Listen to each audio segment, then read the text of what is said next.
The next Warframe update will completely change the way we use Exalted Weapons, and for many Warframes, this will be a huge buff. So, in today's guide, I want to go over what exactly will change, but most importantly, we will take a look at which Warframes get the very most out of it. As always, big shout out to all our generous channel members who help me keep the lights on, and now, let's jump right into it. Alright, the first meal on today's menu would be Ash, because if you are an Ash enjoyer, then believe me, you're gonna eat very good with the next update. See, as I also mentioned in my recent dev stream recap, Ash with the next update will get a light rework, bringing him more in line with how the game has changed over the years and making him feel more modern in general. Now, I gotta be real here, up until now I haven't played Ash all that much, so in case I miss anything here, feel free to point it out in the comments down below, but from what I can read out of this, the main features of the rework will be that his invisibility will have a longer duration, therefore becoming more viable and less of a pain to build for, and what's more here is, they're gonna change the augment for his third ability to allow you to further extend the duration of your invisibility beyond the initial timer. If I understand this correct, then that means that potentially Ash will be able to stay constantly invisible, similar to Side 09, and that would be huge because it is something that previously has never really been possible. You kinda had to do some tricks with this arcane that gives you invisibility on finisher kills and stuff, but now all of this should be much easier. However, this is not all. Let's now also talk about his fourth ability, Blade Storm, which will be drastically changed going forward as part of the Pseudo Exalted/Exalted Weapon changes. See, with the next update, Blade Storm is no longer be a Pseudo Exalted Weapon, but actually will become a moddable Exalted Weapon. This Blade Storm Exalted Weapon will count as a dagger, so you can use dagger-specific mods on it, like for example Covert Lethality, which should benefit it quite a bit. But, and this is the big but right here, I'm not sure if anyone else has talked about it yet, beforehand, Blade Storm was an ability and therefore not able to crit. Now though, it is a moddable Exalted Weapon, therefore counts as a weapon, and going forward, Blade Storm will be able to crit. To be fair, the devs in the forum stated that it will only have a 5% critical chance with a 1x crit damage multiplier, so that is complete trash at base, but you know what? That's actually not all too bad, because with Blade Storm now being a moddable melee weapon, that means we can use Blood Rush on it, which at maximum gives us plus 440% more crit chance. With a base of 5%, that means we would get the crit chance up to 27%. Then add Arcane Avenger on top, and all of a sudden we are at 72% crit chance, which is pretty nice. As for the crit damage multiplier of 1x, also no problem, because guess what? Ash is going to be constantly invisible, so we can use Arcane Crepuscular, making the 1x to a 4x crit damage multiplier, plus Tenacious Bond we have 5.2x, and given the fact that Blade Storm is already a crazy high damaging ability, I think Ash is going to deal astronomical amounts of damage. And as always, it would be astronomically nice of you if you could maybe drop a like for the video, because it always helps the channel big time with the YouTube algorithm, so cheers so much for your support. But yeah, that would be it for Ash. I think, as I said, he will be a definite winner of this update, and I can't wait to try him out, make a dedicated guide, and so on and so forth. However, Ash is not the only thing that changes. Also, each and every pre-existing Exalted Weapon in the game will get massively buffed. Here's what I mean. First of all, every Exalted Weapon in the game will receive an Arcane slot. This is something that we've been asking for a long time. Secondly, every primary and secondary Exalted Weapon will receive an Exilus mod slot too. And thirdly, mods that you could previously not use on Exalted Weapons, like for example Acolyte mods, Amalgam mods, or melee combo counter mods like Blood Rush and Weeping Wounds, they will now also be enabled to be used on every Exalted Weapon. That's, by the way, also why I said that we can use Blood Rush on Ash's Exalted Weapon previously, because that will then be enabled in this change as well.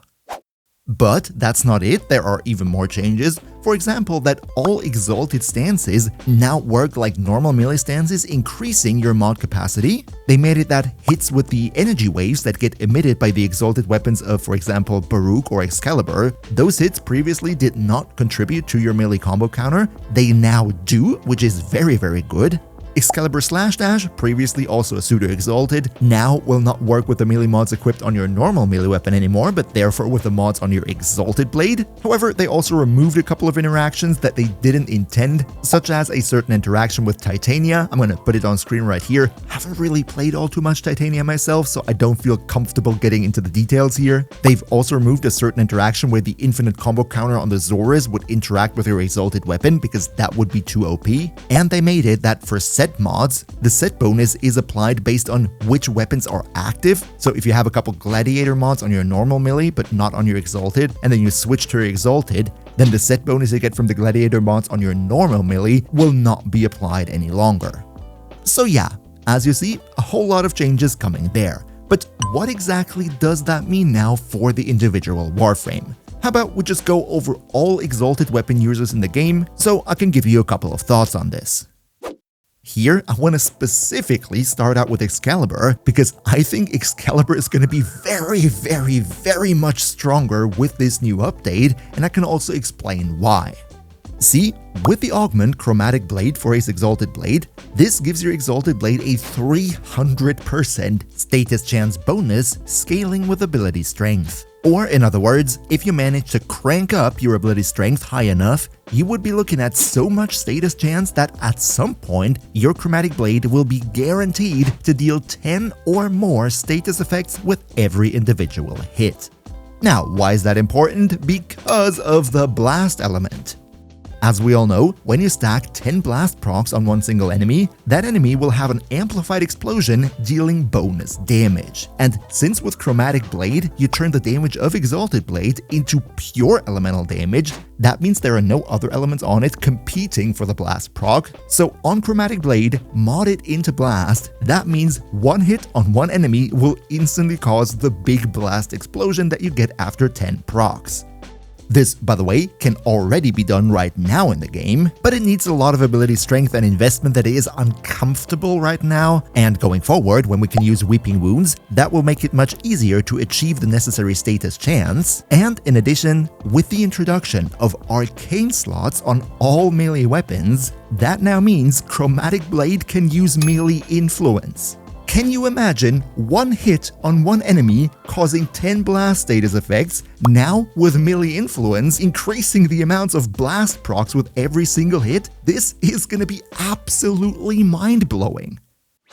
Now, to be fair, I think if I'm not mistaken, then the full status chance of Chromatic Blade only applies to enemies that you hit directly and not with the energy waves, so it's not as busted OP as it may sound. But still, I think melee influence Blast Excalibur is gonna be a very strong thing going forward, and I can't wait to try it out. Next thing, let's talk about Baruch. And Baruch, I think, also naturally benefits from the addition of having a melee arcane. But with him, the specialty is that they did reduce the crit chance of the Desert Wind from 50 down to 35%, because naturally, now that you can use Blood Rush, otherwise the crit chance on it would just be too crazy. And another thought that I had here was, similar to what Excalibur's Chromatic Blade does, also Baruch has an augment for his Exalted, giving you more status chance, and inflicting status effects that the enemy you're hitting is weak against. I'm not really sure how this augment will interact with melee influence, because technically melee influence spreads whatever is modded on your weapon, and the elements inflicted by Reactive Storm technically aren't modded on the weapon. But if melee influence were to also spread these elements, then I think Baruch going forward would be similar crazy to Excalibur. So yeah, long story short, I think especially Baruch and Excalibur are gonna benefit extremely greatly from the new changes. As for all the other Exalted weapon users out there, of course, their Exalteds will naturally also be stronger than before with the Arcane slot. I think specifically Hildrin with the Balefire Charger having very bad crit stats might benefit a lot from an Ice Arcane. Similar thing with Titania, because also here the Dex Pixia, man, 10% crit chance with a 2x multiplier, that is not amazing. I think the Dexpixia would very much like to use secondary Innovate. But which Exalted changes are you looking most forward to? Let us know in the comments down below. As you see, these are already quite a lot of changes, but it doesn't stop there. As I initially said, DE are gonna get rid of all Pseudo Exalted mechanics in the entire game. And that means that Warframes who previously had Pseudo Exalted mechanics attached to them will now get their Pseudo Exalted to be an actually moddable Exalted weapons, those specifically being Atlas, Gara, Korra, and Ash, but we already talked about Ash, so I'm not gonna go into him more in this chapter here. What the devs write in their dev workshop is that all those new Exalted weapons will have a base range of 2.8 meters, so you could probably get a good decent chunk of range out of them. And of course, like all the other Exalted weapons going forward, they too will be moddable with all the mods and arcanes out there. But now, let's take a look at those new Exalted weapons, shall we? First of all, I want to talk about Landslide for Atlas.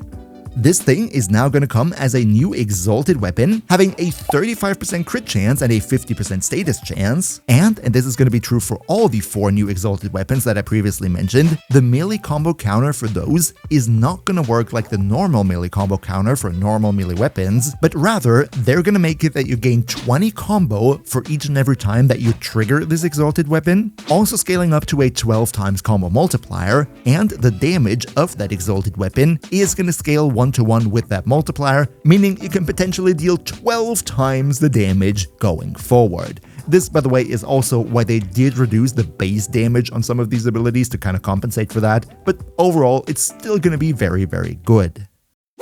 Same thing for Gara's new Pseudo Exalted. This is going to be called Shattered Lash, having 20% crit chance, 2x multiplier, and 30% status chance. And for Korra, of course, it's going to be Whip Claw, her new Exalted weapon. So I'm curious how she's going to look like going forward, and I can't wait to finally make a build for her. And in case all of this was complete news to you, then definitely also don't miss my last dev stream recap right here to get to know everything else that will be introduced with the next update too. Another massive shout out to Niels V, Demon Lord Zell, Demon Emperor, Emperor Prime, Nostanix Gaming, Turtlepeer, Lycon Shepherd, Anakaneo2, Pepperwolf, Mihawky, OK Hunter, and all other generous channel members for your continuous support. We see each other, hopefully in the next one, and until then, as always, good loot!